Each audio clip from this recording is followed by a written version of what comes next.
Rich Dad, Poor Dad. What the rich teach their kids about money that the poor and middle class do not.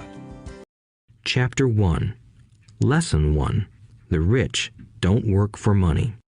The poor and the middle class work for money. The rich have money work for them. Dad, can you tell me how to get rich? My dad put down the evening paper. Why do you want to get rich, son? Because today Jimmy's mom drove up in their new Cadillac and they were going to their beach house for the weekend. He took 3 of his friends, but Mike and I weren't invited. They told us we weren't invited because we were poor kids. They did? My dad asked incredulously. Yeah, they did, I replied in a hurt tone.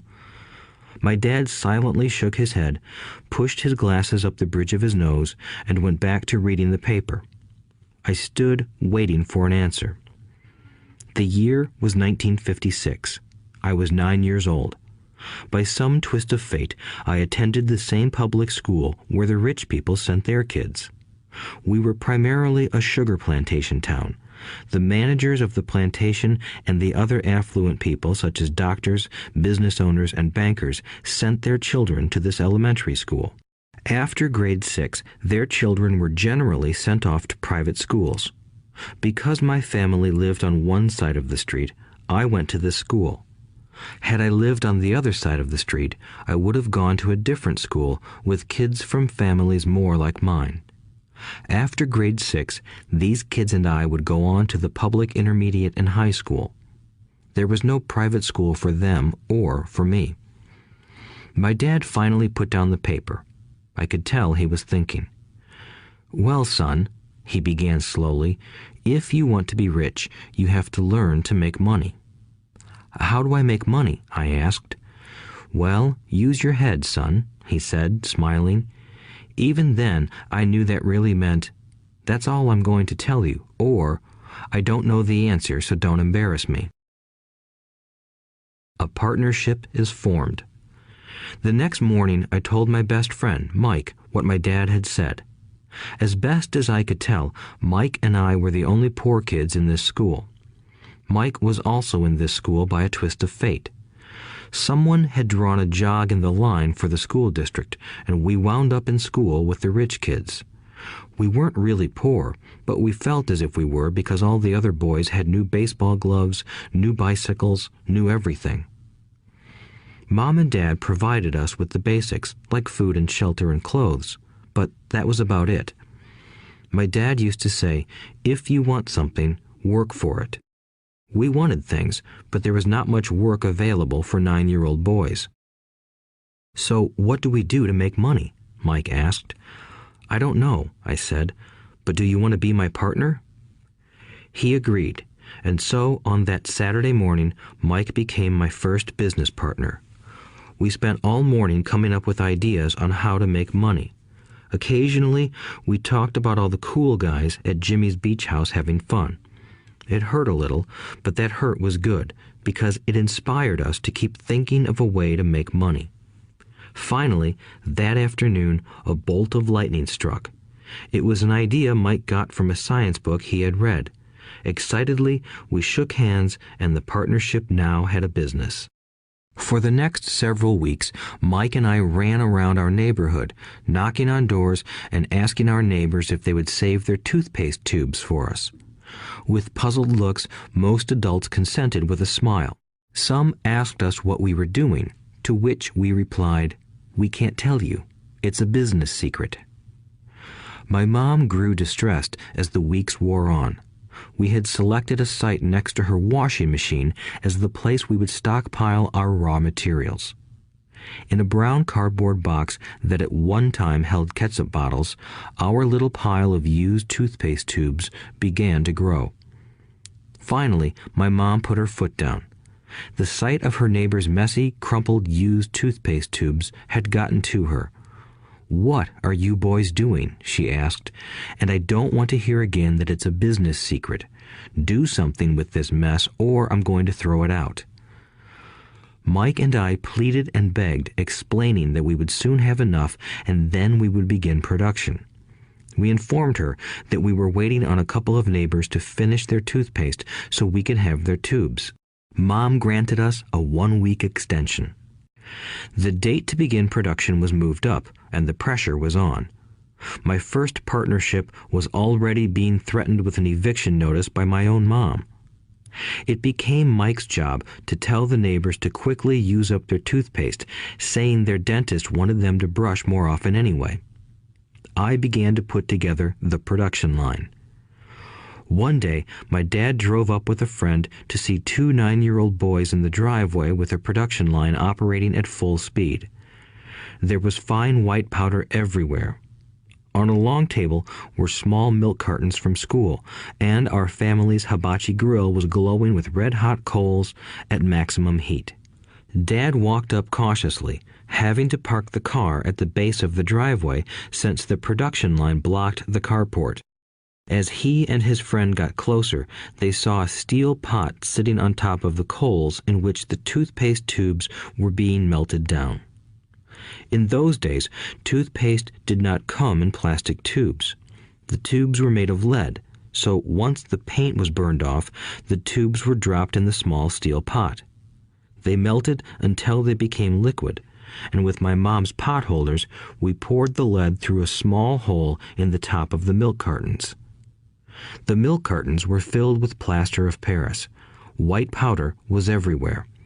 In my haste, I had knocked the bag over, and the entire area looked like it had been hit by a snowstorm. The milk cartons were the outer containers for plaster of Paris molds. My dad and his friend watched as we carefully poured the molten lead through a small hole in the top of the plaster of Paris cube. "Careful," my dad said. I nodded without looking up. Finally, once the pouring was through, I put the steel pot down and smiled at my dad. "What are you boys doing?" he asked with a cautious smile. "We're doing what you told me to do.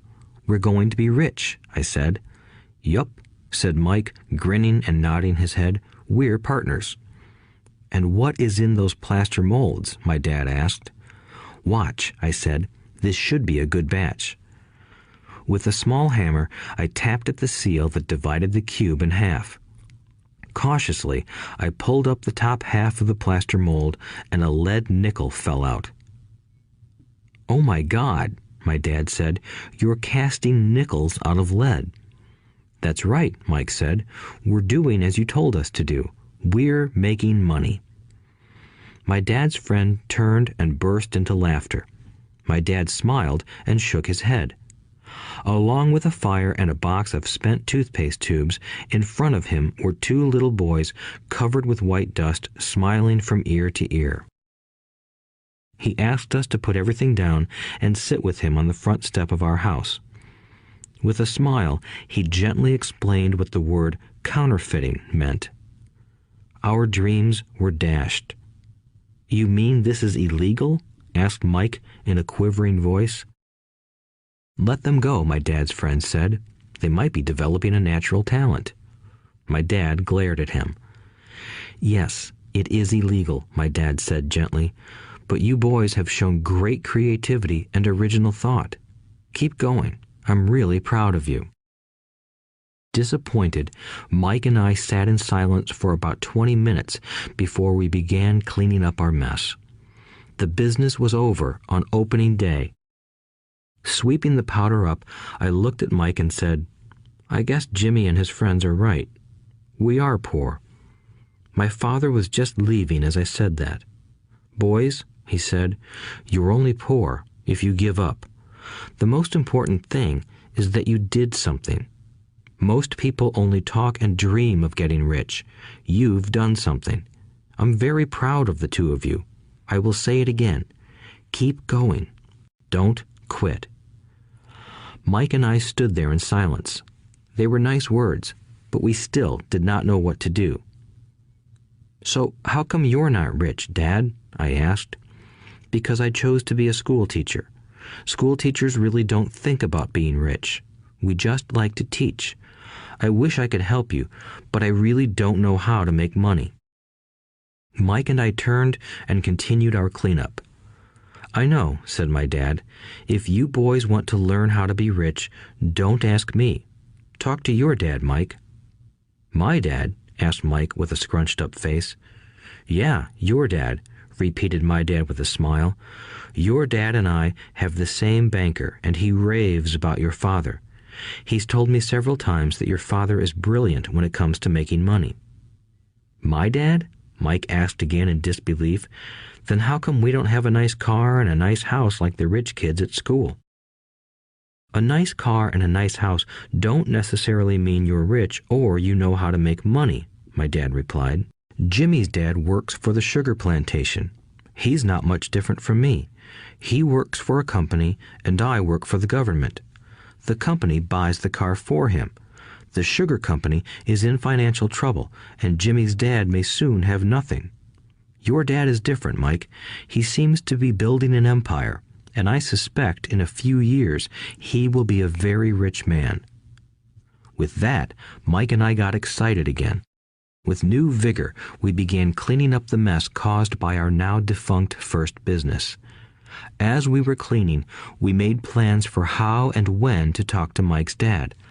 The problem was that Mike's dad worked long hours and often did not come home until late. His father owned warehouses, a construction company, a chain of stores, and 3 restaurants. It was the restaurants that kept him out late. Mike caught the bus home after we had finished cleaning up. He was going to talk to his dad when he got home that night and ask him if he would teach us how to become rich. Mike promised to call as soon as he had talked to his dad, even if it was late. The phone rang at 8:30 p.m. "Okay," I said, "next Saturday." I put the phone down. Mike's dad had agreed to meet with us. On Saturday, I caught the 7:30 a.m. bus to the poor side of town. The lessons begin. Mike and I met with his dad that morning at 8 o'clock. He was already busy, having been at work for more than an hour. His construction supervisor was just leaving in his pickup truck as I walked up to his simple, small, and tidy home.